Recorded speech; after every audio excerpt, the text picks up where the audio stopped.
From JBS Studios in Greater New York, this is the JBS News Update with Teisha Bader. I'm Teisha Bader with the JBS News Update for Monday, June the 26th, 2023. A rocket was launched at Israel today by Palestinian terrorists in the West Bank, Judea and Samaria, but it fell short. The IDF said a rocket was launched from the area of Jenin and exploded in Palestinian territory this morning. The rocket did not pose a threat to communities in the area. Security forces arrived at the scene, the IDF said, and conducted searches in the area. The incident is under review. A terror plot against Israelis in Cyprus was prevented by Cypriot intelligence working with other foreign agencies, including, reportedly, the U.S. and Israel. The planned attacks were reported yesterday by local media in Cyprus, saying they were believed to be connected to Iran's Islamic Revolutionary Guard Corps. Israel's Channel 12 reported today that targets included an Israeli businessman, a Chabad house, and several venues popular with Israeli tourists. Israeli Prime Minister Benjamin Netanyahu said in response last night, Israel commends the thwarting of the Iranian terrorist attack in Cyprus against Israeli targets.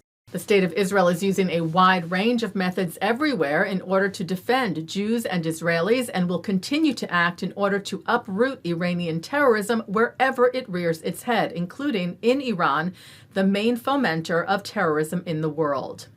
The IDF is beefing up security in Judea and Samaria, the West Bank, this in light of the attacks last week by Jewish extremists on Palestinian towns, in which Palestinian property, including homes and cars, were set on fire.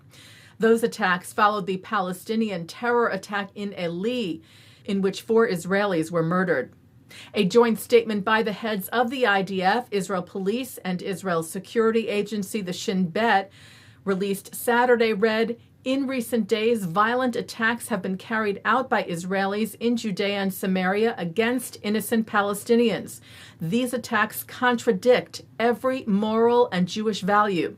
They constitute in every way nationalist terrorism, and we are obliged to fight them," saying the IDF will divert and reinforce security forces to prevent incidents of this type from occurring in Judea and Samaria.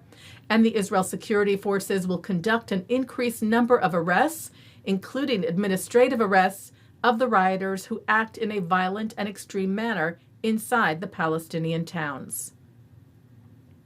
U.S. Ambassador at Large for Cyberspace and Digital Policy Nathaniel Fick is in Tel Aviv this week to take part in Israel Cyber Week, hosted annually at Tel Aviv University, regarded as one of the top cybersecurity events in the world, where the State Department said Fick will meet with Israeli government counterparts and representatives of the U.S. and Israeli private sectors.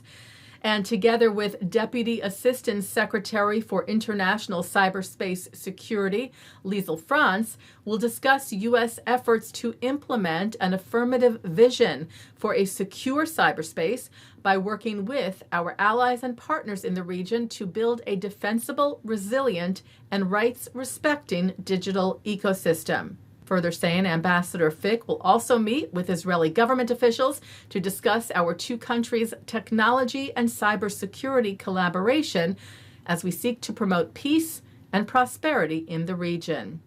Israel Cyber Week runs through this Thursday, June the 29th.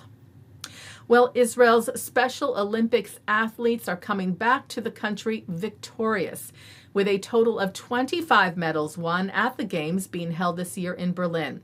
The 35 athletes won 9 gold medals, among them 16-year-old runner Ron Beck, who took first place in the 3,000-meter men's race, and judokas Ido Rabinovich and Livav Barkan, each winning gold in judo. 8 silver medals were won, including one for Israel's women's soccer team, and 8 bronze, including for Israel's bowling team. CEO Sharon Levy Blanca called the wins phenomenal achievements. Taking a look now at our programming for tonight on JBS for Monday, June the 26th at 7 o'clock. Celebrate 75 years of Israeli statehood with leading Israeli voices Yossi Klein Halevi, Isabel Kershner, and Hen Mazzig, who discuss the country's towering achievements as well as its ongoing struggles. With Hadassah Magazine's Lisa Hostein. At 8, Shahar Azani speaks with Shalom Ashkenazi of the Jordan River Village, a camp for children living with serious illnesses. At 8:30, it's a look inside the Jewish family with therapist Esther Perel. At 9, Robin Kanarek talks about transcending loss on L'chaim. At 10:30, it's Muzika with Israeli band Kaizen. And coming up next, it's Good Week Israel. And that's the JBS News Update for Monday, June the 26th, 2023. I'm Teisha Bader. Stay healthy, stay well.